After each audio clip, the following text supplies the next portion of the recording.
സാഹചര്യങ്ങൾ ഏറെ പ്രതികൂലമാകുന്നത് എന്തുകൊണ്ടാണെന്ന് ചിന്തിച്ചിട്ടുണ്ടോ? അതിൻ്റെ നടുവിൽ വെളിപ്പെടുന്ന വിടുതലിന് മഹത്വം കൂടുതലായിരിക്കും. ഏറ്റവും കെട്ടുറപ്പുള്ള തടവറയ്ക്കകത്ത് 2 ചങ്ങലകളാൽ ബന്ധിക്കപ്പെട്ട് 2 പടയാളികളുടെ നടുവിൽ 4 ചേവകരുള്ള 4 കൂട്ടത്തിൻ്റെ സംരക്ഷണയ്ക്കകത്ത് അവസാന രാത്രി വരെ നടക്കാത്ത വിടുതൽ പൊടുന്നനെ സംഭവിക്കുമ്പോൾ അവിടെ ദൈവനാമം കൂടുതൽ മഹത്വമെടുക്കുവാൻ ഇടയായി തീരും. എബ്രായ ബാലന്മാരെ കയ്യും കാലും വരിഞ്ഞുകെട്ടി വലിച്ചെറിഞ്ഞത് 7 മടങ്ങ് ജ്വാല വർദ്ധിപ്പിച്ച തീച്ചൂളയ്ക്കകത്തേക്കായിരുന്നു.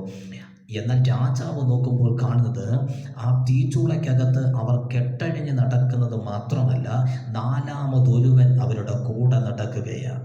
തീച്ചൂളയ്ക്ക് ജ്വാല വർദ്ധിക്കുമ്പോൾ, കാരാഗ്രഹത്തിന് കെട്ടുറപ്പേറുമ്പോൾ ദൈവത്തിന് സ്തോത്രം ചെയ്യണം. അതിൻ്റെ നടുവിൽ വെളിപ്പെടുന്ന ദൈവസാന്നിധ്യം, അതിൻ്റെ നടുവിൽ വെളിപ്പെടുന്ന വിടുതൽ ഏറിയ മഹത്വമുള്ളതാണ്.